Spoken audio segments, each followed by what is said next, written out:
para a gente. Que Deus nos abençoe.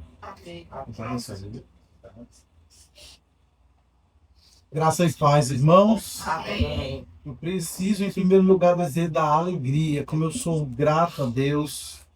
Eu, de fato, louvo a Deus por hoje poder estar aqui com vocês, compartilhando a palavra de Deus, participando desse momento importante na vida da congregação. Amém.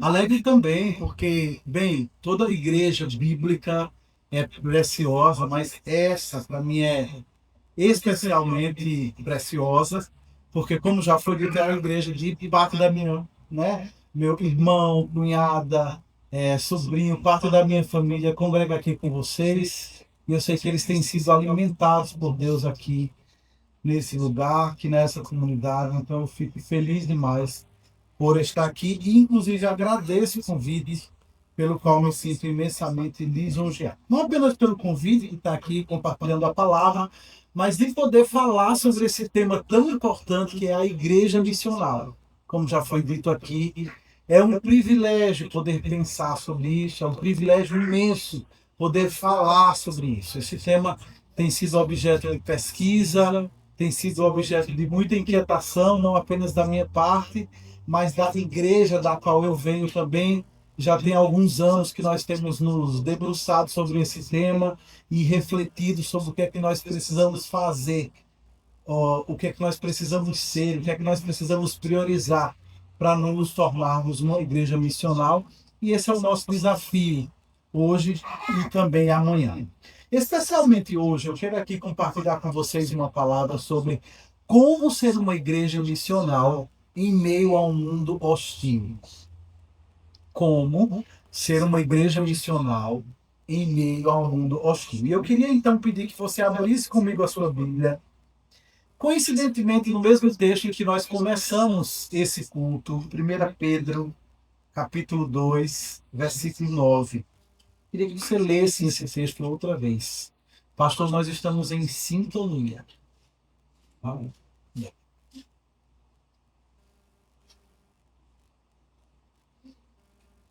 Nós vamos ler apenas um versículo a princípio, e eu peço que os irmãos mantenham sua Bíblia aberta nesse texto, porque nós vamos passear por alguns versículos dessa carta, enquanto falamos sobre esse tema, enquanto buscamos resposta para a pergunta como ser uma igreja missional em meio a um mundo hostil.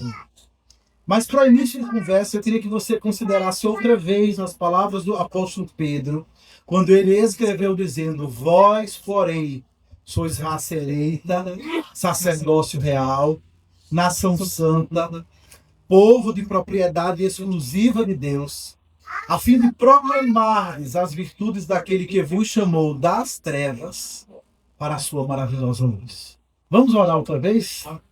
Pai querido, nós queremos te louvar, ó Deus, nós queremos te agradecer pelo privilégio de, como igreja, estarmos aqui diante de ti. E como é bom cantar louvores ao Senhor, como é bom nos percebermos em tua santa presença.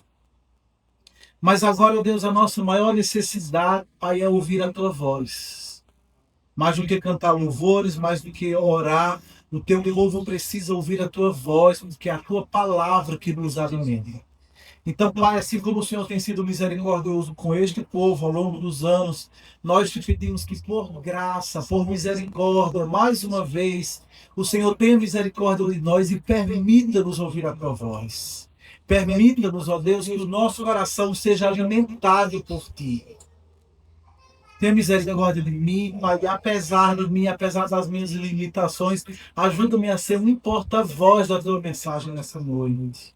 Tenha misericórdia dos meus irmãos, ó Pai, apesar de todo o cansaço da semana, faça que eles tenham uma mente atenta e tenham um coração receptivo, ó Pai, não apenas para entender, mas também para se inclinar à obediência. Amém.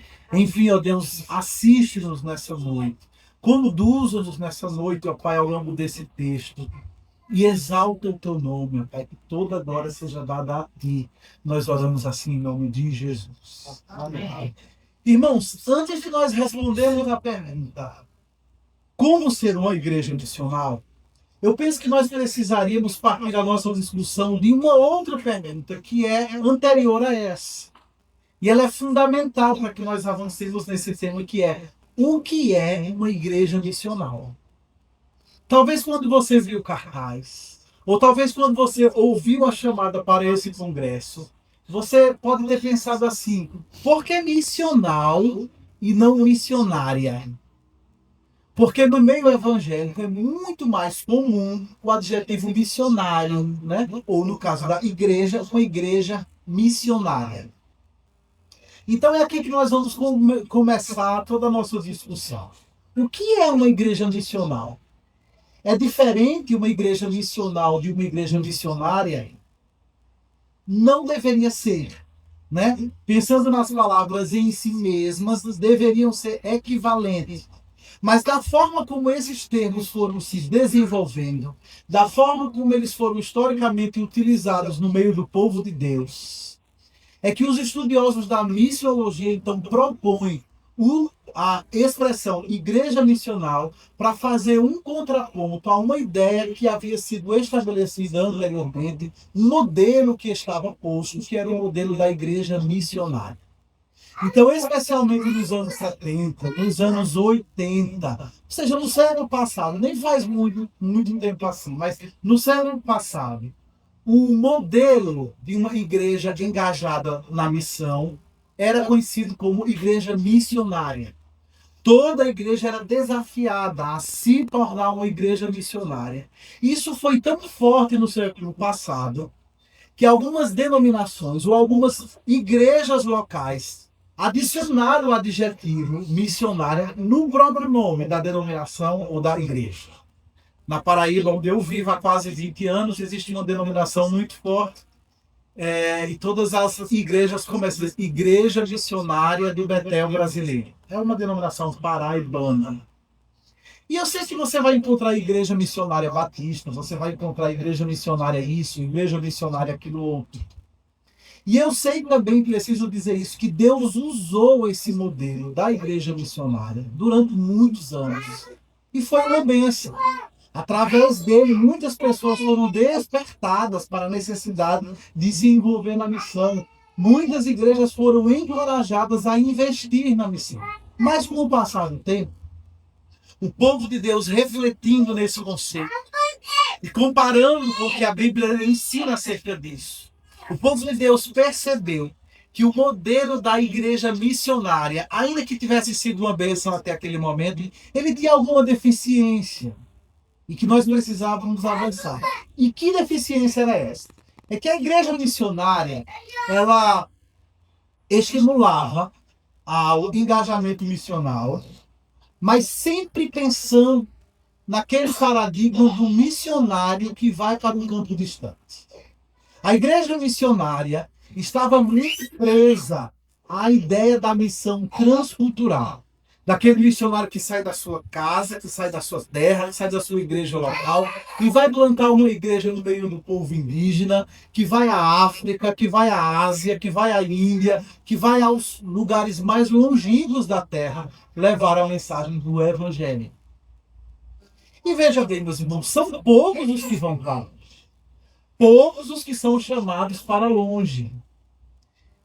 Então, se um ou outro era chamado para ir adiante, levar o evangelho numa terra distante, a maioria dos crentes continuavam sentados nos bancos da igreja, apenas assistindo o desenvolvimento da missão, como se fossem cristãos de segunda categoria. Isso era um problema. E era muito comum que nessa época dissesse, talvez você tenha ouvido, né, muitas vezes, que você também deveria se envolver na missão, como indo, ou orando, ou contribuindo. Ou seja, se você não for, você pode orar. Se você não orar, você ainda pode contribuir. E tudo isso foi sendo comparado com o que a Bíblia nos diz acerca da missão. E com o tempo o povo de Deus amadureceu essa ideia. E hoje nós sabemos que, embora seja importante investir na missão cultural, embora seja importante enviar pessoas para pregar o evangelho onde ele ainda não foi anunciado, mas, por outro lado, hoje nós temos clareza acerca do fato de que Deus espera que todos nós nos engajemos diretamente na missão. de que quando o assunto é missão, não existe cristão de primeira classe, os que foram chamados para lá longe, e cristãos de segunda classe, os que ficam por aqui mesmo, orando ou contribuindo. Então a ideia de uma igreja missional é um conceito que surge para fazer contraposição ao modelo anterior da igreja missionária. E ela quer nos dizer, todos nós, como povo de Deus que somos, todos nós como discípulos de Cristo que somos, todos nós, sem exceção, fomos chamados a ir, fomos chamados a orar e fomos chamados a contribuir. Todos nós fomos chamados para fazer todas essas coisas, porque elas não estão em contraposição uma com a outra.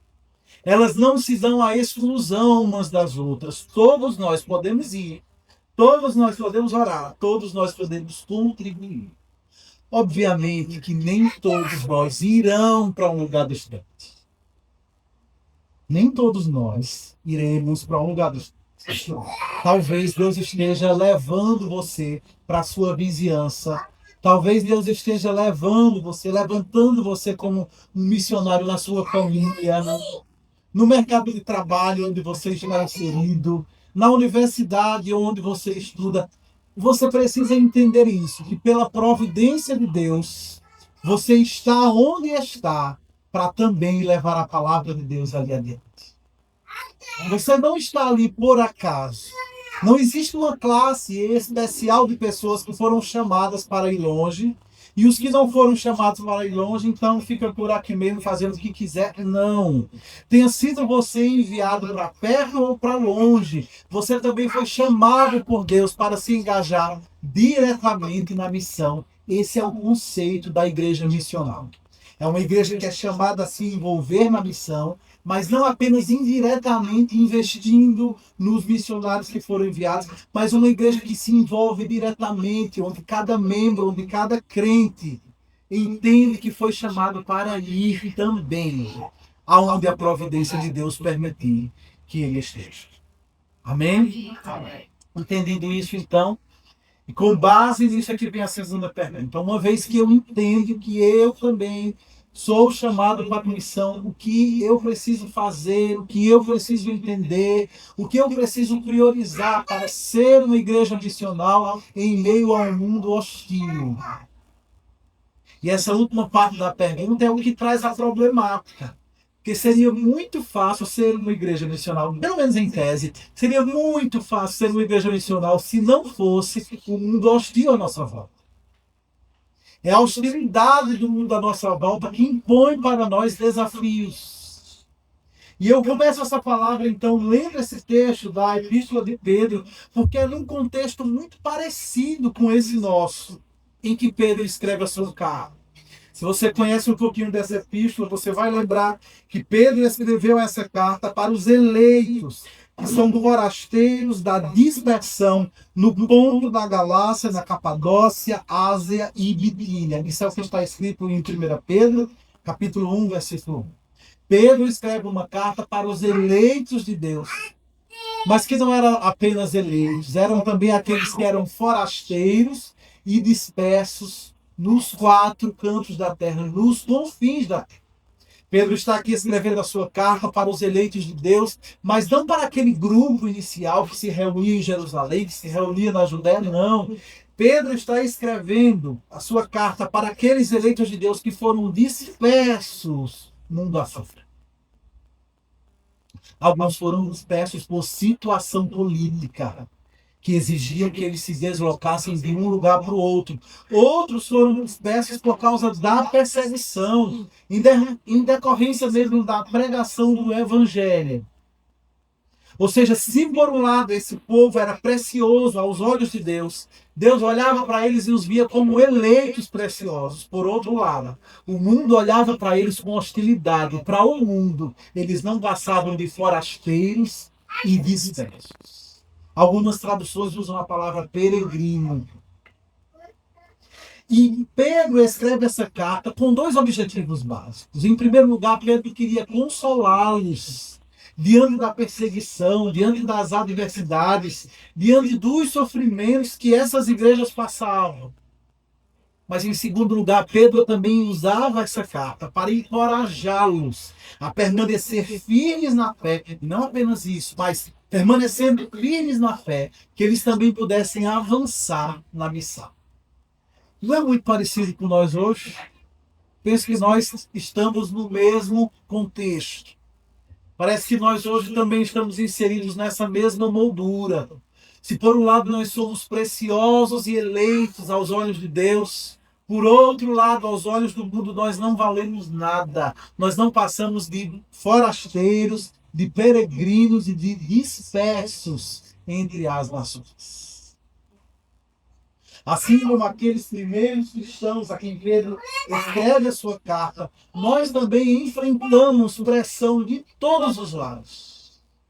E internamente, esses cristãos eles eram pressionados pelas falsas doutrinas e pelos falsos mestres que se levantavam dentro da própria igreja e que causavam problemas para eles. Mas, por outro lado, pensando na pressão externa, havia toda uma perseguição religiosa e havia toda uma perseguição política. Se por um lado eles eram perseguidos religiosamente, por quem? Pelos judeus. Mas, ao mesmo tempo, eles eram perseguidos politicamente por quem? Pelos romanos. E conosco não é diferente. Nós também, nos dias de hoje, séculos depois, enfrentamos pressões internas. Existem problemas dentro da igreja e existem pressões externas. Existem problemas que caem todos os dias sobre o povo de Deus. Internamente também nós somos vulneráveis a heresias. Internamente também nós somos vulneráveis a desvios teológicos, a desânimos, a apostasia. E externamente também o tempo todo o mundo está nos pressionando. São muitas ideologias. São muitos ataques contra o povo de Deus o tempo todo. E esses ataques visam não apenas nos abalar na nossa fé, mas também a nos silenciar diante da tarefa missionária. Nós temos vivido dias tão difíceis que alguns de nós já começam a ter medo que em algum ponto da nossa história os nossos templos passem a ser fechados. Os nossos cultos passem a ser proibidos. Quem nunca se percebeu, se flagrou pensando nisso?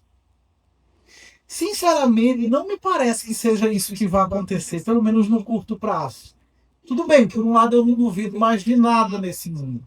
Mas por outro lado, o mundo já está no campo ideológico fechando as igrejas. Vocês entendem isso?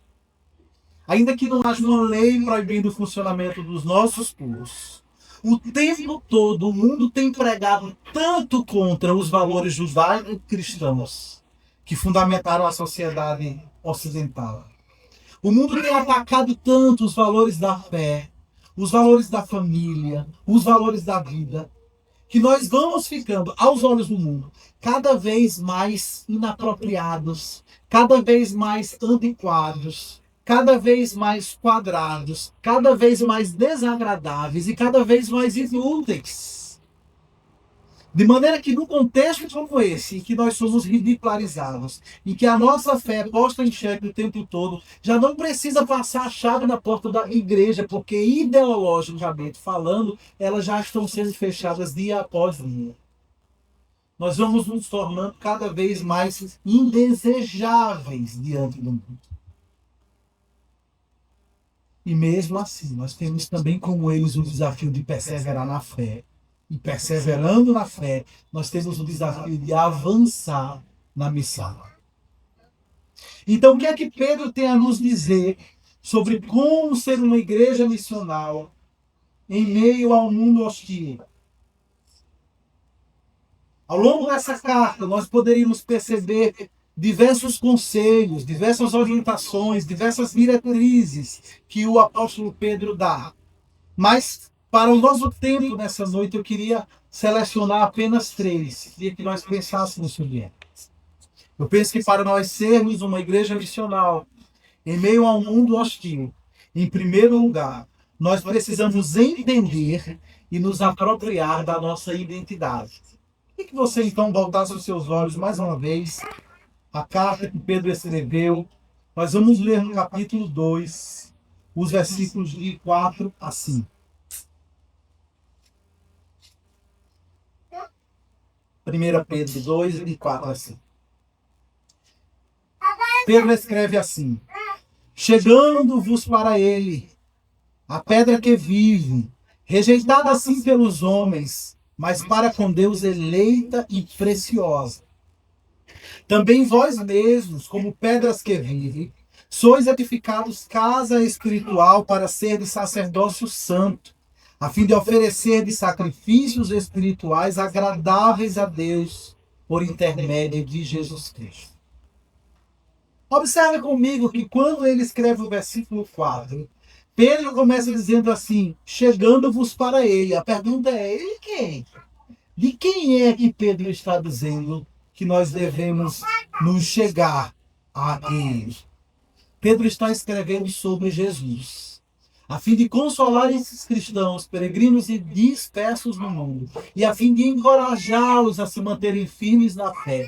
Pedro inicia sua carta exaltando a pessoa bendita do Senhor Jesus. Não há maior estímulo à perseverança, não há maior estímulo ao avanço na missão do que dia após dia nós termos uma visão renovada acerca de quem é o Cristo, que nos chamou para ser seus discípulos e nos chamou também para segui-lo em missão. E Pedro, então, destaca algumas coisas sobre Jesus. No versículo 3, Pedro vai dizer que Jesus nos regenerou para uma viva esperança, ou melhor dizendo, que Deus nos regenerou para uma viva esperança mediante a ressurreição de Jesus dentre os mortos. No versículo 8, capítulo 1, Pedro vai dizer que mesmo não havendo visto a Cristo, nós o amamos. E mesmo não o vendo agora, nós cremos nele e exultamos com alegria indizível e cheia de glória. E quando você chega no versículo 18, falando sobre a nossa salvação, Pedro vai dizer que nós sabemos que não foi mediante coisas corruptíveis, como prata ou ouro, que nós fomos resgatados da nossa vida mundana, mas foi pelo precioso sangue de Jesus, como de um cordeiro sem defeito e sem mácula, o sangue de Cristo. Então é sobre Cristo que Pedro está falando o tempo todo. E quando você chega no versículo 4, ele diz, chegando-vos a ele, você sabe, é chegando-se a Cristo, é chegando-se a Jesus, é chegando-se ao Messias. Afinal de contas, ele é a pedra que vive, rejeitada pelos homens, mas para com Deus, eleita e preciosa. O mais surpreendente, entretanto, é o que nós vemos no versículo seguinte, versículo 5. Quando ele diz que nós mesmos também, como pedras que vivem, somos edificados casa espiritual para sermos sacerdotes. É maravilhoso saber que Jesus Cristo é a pedra angular, ele é a pedra principal sobre o qual está edificada a nossa fé. Mas é impressionante ver o privilégio que Deus concede a cada um de nós, que tendo nos achegado a Cristo, cada um de nós também é metaforicamente tratado nesse texto como pedras vivas. Não apenas Cristo é a pedra que vive, mas eu e você também somos retratados nesse texto como pedras vivas, que vão se somando umas às outras, vão se juntando umas às outras, a fim de formarmos um santuário espiritual dedicado ao Senhor. E nesse santuário espiritual nós temos não apenas uma missão passiva de formar essa edificação, mas há um chamado para que ativamente nós exerçamos nele um sacerdócio santo. Em Cristo, então, nós somos chamados não apenas para ser templos, mas nós somos chamados também para ser sacerdotes. E a missão do sacerdote, segundo esse texto, é oferecer sacrifícios espirituais agradáveis a Deus. Que tipo de sacrifícios são esses que eu e você oferecemos hoje? Na antiga aliança, os sacerdotes durante muitos séculos ofereceram animais, ofereceram cereais, ofereceram vinho, ofereceram azeite diante de Deus. Mas uma vez que o sacrifício de Cristo foi definitivo, foi suficiente, então nós já não precisamos oferecer estas coisas. Todas elas eram sombras daquilo que haveria de vir. e que já foi cumprido na pessoa de Cristo. Os sacrifícios que eu e você, como sacerdócio santo, podemos oferecer é a nossa vida íntegra na presença de Deus, é o nosso testemunho público, é a nossa confissão da fé e os louvores e as orações que nós o tempo todo entoamos e elevamos diante do nosso Deus. Esses são os sacrifícios espirituais que nós entregamos diante de Deus. Mas o mais impressionante é o que ele diz também, que esses sacrifícios só podem ser agradáveis diante de Deus por intermédio de Jesus Cristo.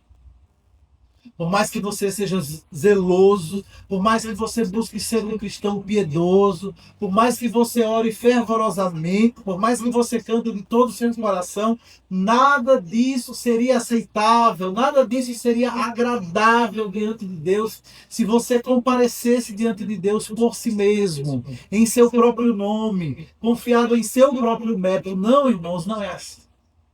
Tudo que nós fazemos para Deus, aí com a maior devoção, só é agradável, só é aceitável diante dele porque é entregue em nome de Cristo, porque é entregue por intermédio de Cristo, é pelos méritos de Cristo, é pela pessoa gloriosa de Cristo, é por sua intercessão incessante em nosso favor que os nossos sacrifícios espirituais podem ser aceitos diante de Deus. Amém. É nesse sentido, então, que eu quero chamar a sua atenção. O texto está falando que nós temos uma identidade em Cristo. E essa identidade, ela nos diz não apenas o que você é, mas essa identidade traz um propósito também. Ela diz o que você deve fazer. Você é pedra espiritual, você é sacerdócio santo, então você deve oferecer sacrifícios espirituais agradáveis a Deus por meio de Jesus Cristo. Tem tudo a ver com o que você lê lá no versículo 9. Leia outra vez. Vós, porém, sois raça eleita, sacerdócio real, nação santa, povo de propriedade exclusiva de Deus, a fim de proclamar. Vocês viram aí a expressão a fim de, ou seja, com o propósito de proclamar as virtudes daquele que vos chamou das trevas para a sua maravilhosa luz. Quando nós lemos esse texto, chama a nossa atenção a quantidade de títulos, a quantidade de metáforas, de adjetivos que o apóstolo Pedro usa para nos dizer quem somos. Apesar de eu e você sermos pecadores, apesar de eu e você sermos carne, sermos como a erva que passa, como ele havia dito no capítulo anterior. Em Cristo nós somos tudo isso. O apóstolo Pedro ele não está aqui sendo original nesses termos. Ele está reunindo vários termos que já haviam sido ditos ao povo de Deus no Antigo Testamento para revelar o que é que Deus estava fazendo com aquela nação que Deus havia liberto do Egito. Mas veja, não é apenas uma questão de identidade. Junto com essa identidade, há um propósito. E o propósito é proclamar as virtudes daquele que nos chamou das trevas para a sua maravilhosa luz. Então eu gosto de pensar nisso como uma moeda que tem dois lados. Um lado dessa moeda mostra a nossa identidade, quem você é em Cristo. Mas, ao mesmo tempo, nenhuma moeda é feita de um lado só. Há o outro lado da moeda, que vai falar sobre o nosso propósito. Uma vez que nós somos tudo isso, pela graça de Deus, o que é que nós devemos fazer? É o nosso propósito. Você lembra quando Jesus Cristo diz assim: não fostes vós que me escolheste, mas fui eu que o escolhi a vós, e vos designeis para que vades, deis frutos, e o vosso fruto permaneça. Nós fomos eleitos, nós fomos escolhidos, mas essa eleição, esse privilégio, essa identidade gloriosa que nós temos em Cristo, não tem um fim em si mesma. Ela tem um propósito. E o propósito é que nós sejamos edifício espiritual, o propósito é que nós sejamos sacerdócio santo, o propósito é que nós proclamemos as virtudes daquele que nos chamou das trevas para a sua maravilhosa luz. O propósito é que nós possamos dar fruto e o nosso fruto permaneça. Portanto, como é que nós podemos aplicar essa verdade em nossa vida? Em primeiro lugar, eu creio que nós precisamos entender e nos apropriar da nossa identidade missional. Nós devemos entender aquilo que nós somos em Cristo e o que essa identidade requer de nós. Eu e você precisamos entender que Deus não está criando filhos mimados. Eu e você precisamos entender que a nossa relação com Deus não se restringe a buscar bênçãos e receber bênçãos. Essa é a relação que os pagãos à nossa volta têm com as suas divindades. Todo o relacionamento deles com os seus santos, com as suas divindades, com as suas entidades, se restringe a buscar bênçãos. Nós não. A vida com Deus é muito mais do que isso. Nós fomos chamados para muito mais do que isso. Nós fomos chamados para proclamar as virtudes daquele que nos chamou das trevas para a sua maravilhosa luz.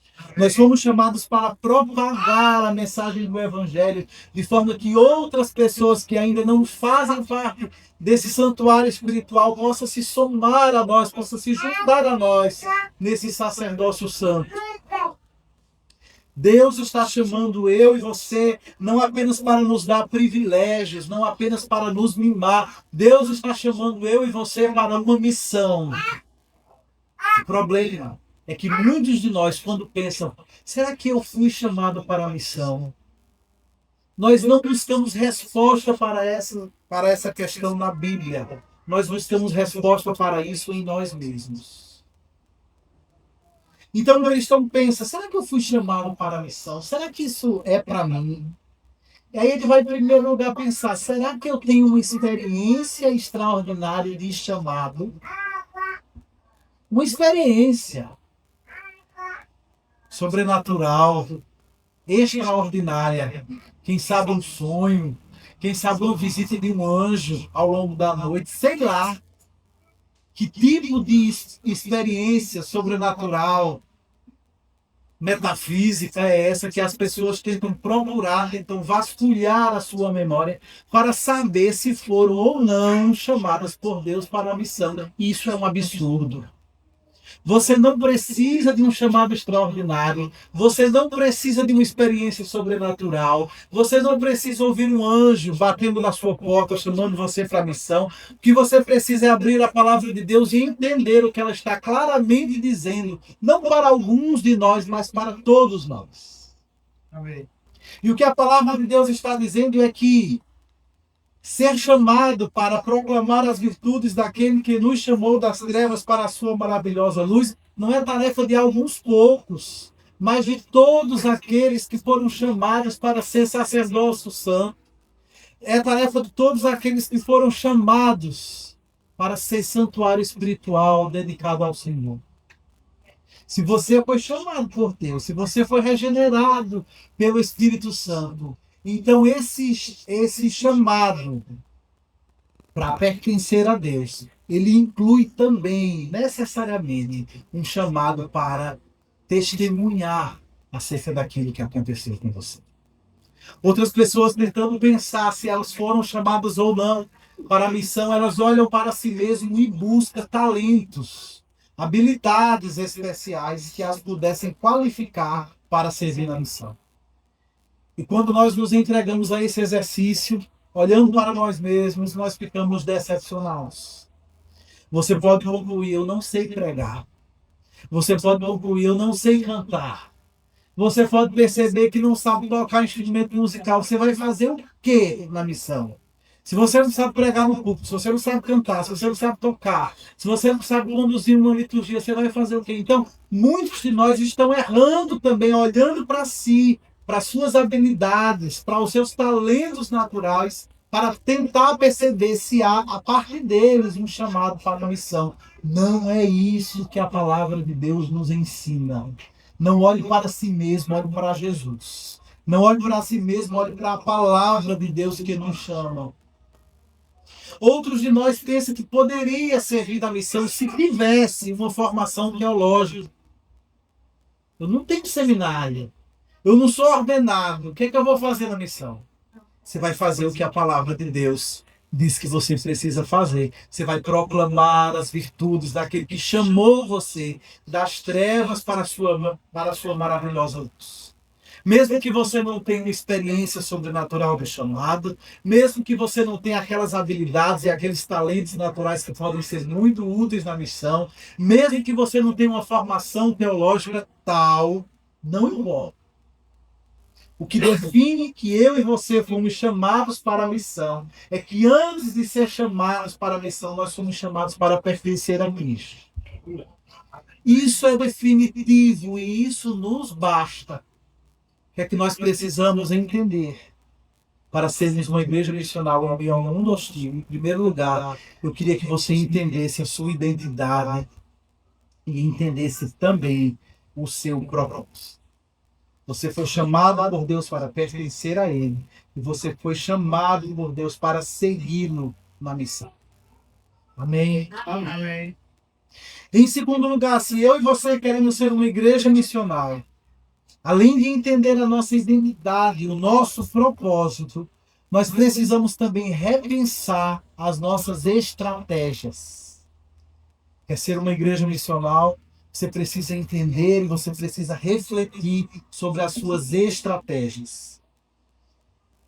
Volte para a Bíblia outra vez, 2 Pedro, perdão, 1 Pedro, mesmo carta, 1 Pedro, capítulo 2, vamos ler os versículos de número 11 e 12. 1 Pedro 2, 11 e 12. À medida em que nós lemos esse texto, tente encontrar aí quais são as estratégias missionais que o apóstolo Pedro está recomendando aos eleitos de Deus, peregrinos e dispersos mundo afora.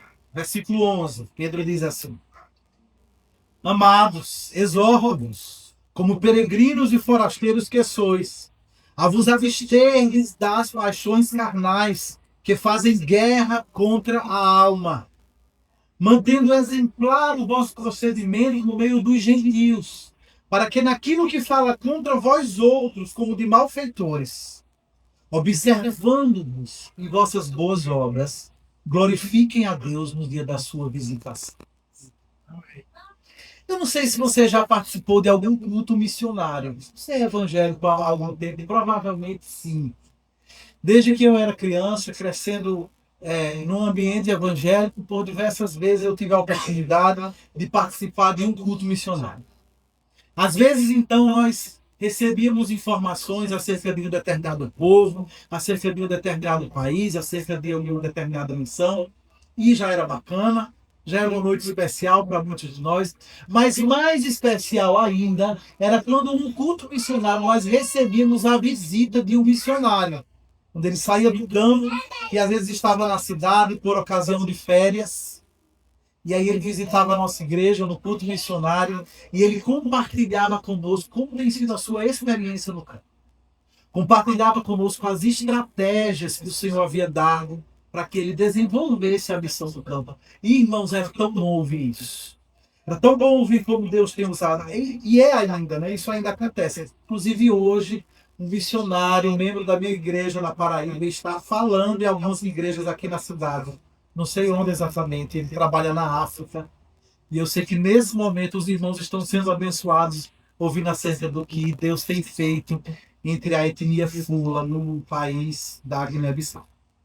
Bem, quando eu participava dessas experiências, o que mais chamava a minha atenção eram as estratégias. Que estratégias Deus tem dado para esses servos corajosos que se aventuram mundo afora?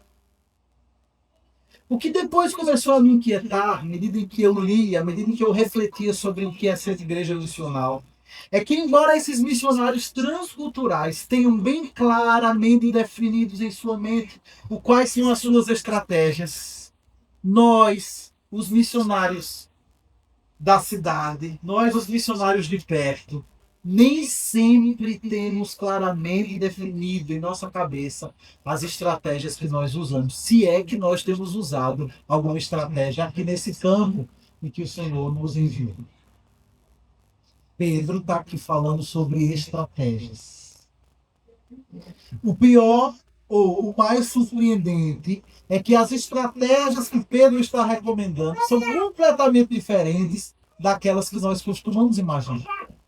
Você lê o texto comigo, e Pedro está falando de basicamente duas coisas. Ele está falando sobre santificação pessoal e sobre testemunho público. Sobre santificação pessoal, Pedro diz que nós devemos nos abster das paixões carnais que fazem guerra contra a nossa alma. Então, se as paixões mundanas e as paixões da carne fazem guerra contra a nossa alma, Pedro está dizendo, façam guerra contra elas também. Vocês não podem ceder, vocês não podem capitular diante delas, vocês não podem se permitir ser vencidos pelas paixões do mundo, vocês têm que entrar em guerra contra elas. Para quê? Versículo 6 ele diz, para que seja possível manter exemplar o nosso procedimento no meio do jeito. A santificação pessoal precede o bom testemunho público. E tanto uma coisa quanto a outra, ou melhor, as duas juntas, santificação pessoal e bom testemunho público diante dos descrentes, os dois juntos são as melhores estratégias que eu e você podemos usar no campo missionário. Não estou dizendo que são as únicas estratégias. Estou dizendo que são as principais. Eu estou dizendo que são as essenciais. Eu estou dizendo que sem essas duas, não tem ideia, não tem estratégia, por mais mirabolante, por mais sofisticada que seja, que vai ajudá-lo a ter sucesso na missão, pelo menos não a ter sucesso do ponto de vista divino. Antes de tudo, é importante que nós entendamos o quanto é estratégico viver em santificação e, consequentemente, ter um bom testemunho público, manter um bom procedimento ou manter exemplar o nosso procedimento em meio aos descrentes que nos rodeiam o tempo todo. E isso é importante, meus irmãos, porque as pessoas que não conhecem a Cristo à nossa volta, elas estão nos observando mais atentamente do que eu e você possam imaginar. Nós queremos pregar para eles, nós queremos verbalizar o Evangelho para eles. Mas antes de nos ouvir, ou enquanto elas nos ouvem, elas estão mais atentas ao nosso procedimento. Elas estão mais atentas em perceber se a nossa vida pública contradiz ou se ela ilustra a mensagem que nós proclamamos. E aqui nós temos uma coisa muito séria. Porque nesse quesito, parece-me que os descrentes são mais espertos do que os crentes. O que eu quero dizer com isso? Eu quero dizer que nós crentes, às vezes a gente é um pouco ingênuo, às vezes é um pouco bobo, no sentido de que nós nos impressionamos com o linguajar bíblico. Nós nos impressionamos com uma pessoa que sabe impostar a voz. Nós nos impressionamos com uma pessoa que veste roupa lá nos pés e um coqueal na cabeça. Nós nos impressionamos com pessoas que sabem fazer belas orações. Nós nos impressionamos com pessoas que têm formação teológica, que têm cargos dentro da igreja, mas o mundo lá fora não se importa com nada disso. Não se impressiona com nada disso. Nada disso que nos impressiona, nada disso que chama a nossa atenção faz sentido algum para o mundo lá fora. O que chama a atenção deles é um testemunho exemplar. É um bom procedimento, mantido exemplarmente ano após ano. Se tem uma coisa que pode chamar a atenção do descrente que mora à minha esquerda, que mora à minha direita, é o meu testemunho pessoal. Portanto, essa é a principal estratégia que eu e você precisamos considerar a fim de sermos uma igreja missional. Mas, irmãos, nem sempre é isso que nós buscamos. Eu tenho sido convidado muitas vezes para ministrar cursos de evangelismo pessoal. E está na cara dos alunos que o que eles queriam mesmo eram aprender argumentos infalíveis para vencer qualquer discussão religiosa. Fica líquido, basta olhar para eles que eu percebo que o que eles queriam mesmo que eu trouxesse para eles era alguma forma de entrar em qualquer discussão religiosa e conseguir vencer, conseguir nocautear o seu oponente rapidamente, sem muita dificuldade. Às vezes eles esperam que eu leve alguma ferramenta evangelística. Eu não sei que ferramenta mágica é essa que eles imaginam. Às vezes eu percebo que eles esperariam de mim que eu trouxesse a ideia de algum evento evangelístico infalível. Não sei, um EJC, um SCC, um cursinho masculino, um cursinho feminino. Esses eventos evangelísticos que estão no nosso meio. E eu também não estou falando contra eles. Eu sei que Deus pode usar um evento desse para trazer os eleitos à fé. Mas o que eu estou dizendo é que as pessoas dependem muito de argumentos, dependem muito, queriam depender muito de ferramentas, ou queriam depender muito de eventos evangelísticos. E levar a missão com base nisso.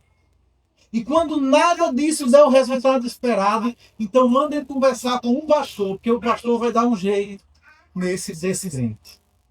Irmãos, não é assim que as coisas funcionam.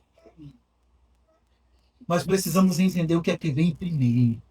Nós precisamos entender o que é essencial. Nós precisamos entender que não existe estratégia mais poderosa, mais eficiente, mais contagiante do que uma vida santificada diante de Deus, que vive para a glória de Deus e que dá um testemunho fiel do Evangelho no meio do mundo hostil. E isso, meus irmãos, nos coloca na missão de todos os dias. Se nós entendermos a santificação pessoal e o testemunho público como as nossas principais estratégias, então você não vai depender de um evento evangelístico para entrar na missão. Você não vai depender de uma conversa evangelística para entrar na missão. Você não vai depender de um projeto missionário de férias para entrar na missão. Se você entende que o testemunho pessoal, que a santificação pessoal é sua estratégia evangelística, então você vai ser lembrado todos os dias, na hora que você acorda, na hora que você vai dormir, que você está vivendo em missão com Deus. Não é de vez em quando, não é pontualmente, é todo dia, em todo o tempo. A igreja missional está preparando, está afiando, está aperfeiçoando a sua estratégia para enfrentar a hostilidade do mundo da nossa forma. Você percebeu que lá no final do versículo 12, Pedro diz assim: para que naquilo que fala contra vós, como se de malfeitores, observando-vos em vossas boas obras, glorifiquem a Deus no dia da visitação. Irmãos, vamos dizer uma coisa aqui para mim. Esse é um versículo de difícil interpretação. Os teólogos, os exegetas, os intérpretes divergem, inclusive, sobre o que significa. Que dia da visitação é esse? Mas eu penso que a melhor interpretação que nós podemos dar a esse versículo é que é o nosso testemunho público, ou é a observação do nosso testemunho público, dos frutos da nossa vida exemplar, né? A observação desses frutos que Deus vai usar no dia em que Ele decidir visitar os descrentes, visitar salvificamente os descrentes que vivem a nossa vida. No dia, algumas outras traduções dizem, no dia da sua intervenção, ou seja, quando Deus resolver intervir na vida daquelas pessoas que têm observado o nosso testemunho, não apenas as nossas palavras, não apenas a nossa pregação, mas as nossas boas obras. Tudo isso vai ser ingrediente que Deus vai usar para salvá-los. E Pedro fala sobre isso, não apenas aqui no versículo 11 e 12, nós não vamos ter tempo. Mas, por exemplo, Pedro diz como essa nossa vida exemplar, no versículo 13, deve se dar em relação às autoridades. No versículo 18, Pedro diz como que essa vida exemplar pode ser observada na vida dos servos, diante dos seus senhores. Traduzindo para os nossos tempos, dos empregados diante dos seus patrões. Quando você chega no capítulo 3, versículo 1, Pedro está dizendo como que essa vida é exemplar, vai ser importante para as mulheres no seu trato com o marido, especialmente quando ele não é crente. Da mesma forma, no versículo 7 do capítulo 3, ele vai falar como esse testemunho exemplar vai ser importante para os maridos. Depois, no versículo 8, uns aos outros, no trato uns com os outros.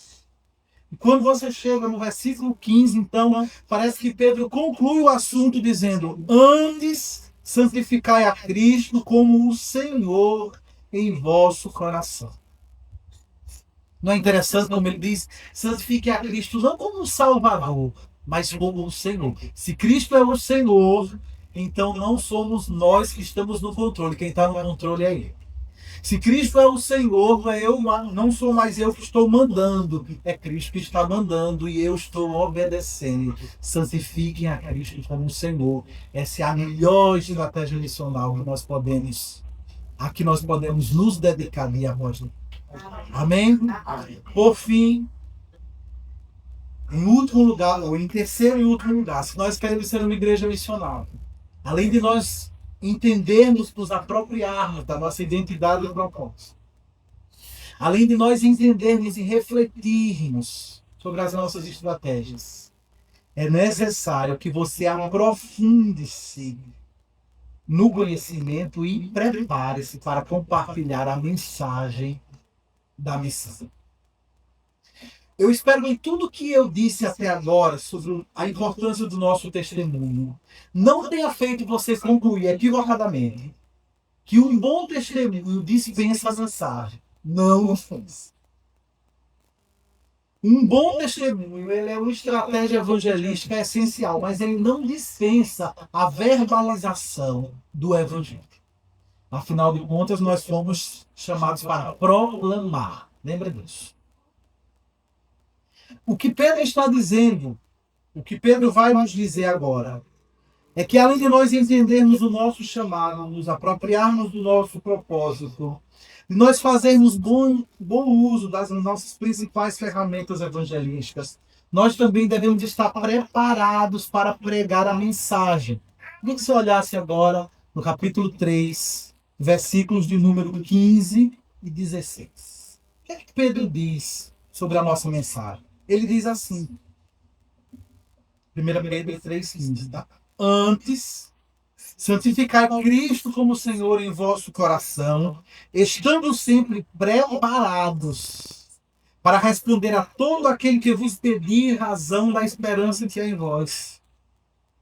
Fazendo todavia com mansidão e temor, com boa consciência, de modo que naquilo que fala contra vós outros, fiquem envergonhados os que difamam o vosso bom procedimento em Cristo. Então, depois de nós termos santificado a Cristo, diz Pedro, vocês agora precisam estar preparados. Vocês precisam estar prontos. Vocês precisam estar habilitados, treinados, capacitados, com todas as ferramentas à sua disposição. Para quê? Para responder aquilo que vos pedir a razão da esperança que há em vós. Esse versículo, se bem refletido, parece estranho. Estranho porque Pedro não está dizendo que nós vamos sair por aí dizendo a razão, ou que nós devamos sair por aí dizendo qual é a razão da esperança que há em nós. Ele também não está proibindo isso. Mas o que ele está trazendo à tona nesse texto é responder aos que nos pediram a razão da esperança. Então Pedro está dizendo, vocês têm que estar preparados para quando os descrentes à sua volta perguntarem qual é a razão da esperança que há em seu coração, qual é a razão disso que move a sua vida, que molda o seu caráter, que você possa dar uma boa resposta. E eu digo que isso é estranho, porque não é isso que comumente acontece conosco. Quando foi a última vez que uma pessoa perguntou qual é a razão da esperança que há em você? Se você é um crente na média, isso acontece raríssimo. Agora, veja bem. Quando nós pensamos sobre isso, no contexto da carta de Pedro, isso não é estranho. Isso é constrangedor para nós. Porque Pedro está dizendo que vão pedir a razão da esperança para aqueles crentes que vivem daquela forma que ele descreveu nos capítulos 2 e 3.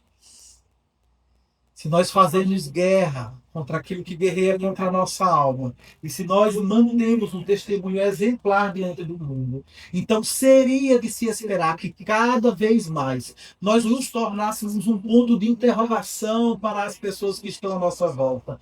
De forma que nós não apenas tomaríamos a iniciativa de falar a mensagem do Evangelho para elas, mas até mesmo elas se sentiriam incomodadas e curiosas a ponto delas também nos perguntarem isso, nos questionarem sobre isso, exigirem de nós uma resposta acerca disso. Então, seja pregando de iniciativa própria, ou seja pregando em resposta aos questionamentos que se levantam à nossa volta, Pedro diz, você precisa estar preparado. E infelizmente não é isso que acontece. Ministrando cursos de evangelismo, o mais comum que eu ouço é assim, presbítero, eu tenho medo de pregar e na hora não saber o que dizer. Presbítero, eu tenho medo de evangelizar e na hora eu precisar de um versículo e não conseguir encontrá-lo. O que significa isso? Significa que muitos de nós se encontram despreparados para compartilhar a mensagem do Evangelho. E isso é uma pena. Isso, inclusive, explica porque muitos de nós vivem à margem da missão. Por quê? Porque nós estamos despreparados. Irmãos, se você é um homem de Deus regenerado, se você é uma mulher que foi regenerada, você conhece o Evangelho. Isso não é novidade para você. Porque caso você não conhecesse, nem regenerado você seria. Porque a fé vem pelo ouvir, não é? Então você conhece o Evangelho. Nem que seja uma versão mais embrionária, mais básica, mais limitada, de qualquer forma você conhece o Evangelho. O problema de muitos de nós é que depois de 5 anos de crente, depois de 10 anos de convertido, alguns 20, 30 anos depois, nós ainda estamos, limitados àquela versão inicial do Evangelho que nós conhecemos há 5 anos atrás, há 10 anos atrás, há 20 anos atrás, quando nós entregamos nossa vida a Cristo. O que é que nós precisamos fazer? Nós precisamos nos aprofundar no conhecimento do Evangelho, a fim de que nós estejamos preparados para compartilhar a razão da esperança que há em nós.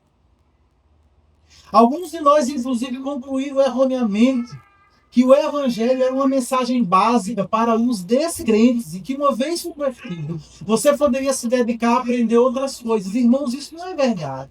De modo que ela escreve que o Evangelho é não apenas o ABC da vida cristã, mas o Evangelho é a vida cristã inteira, de A a Z.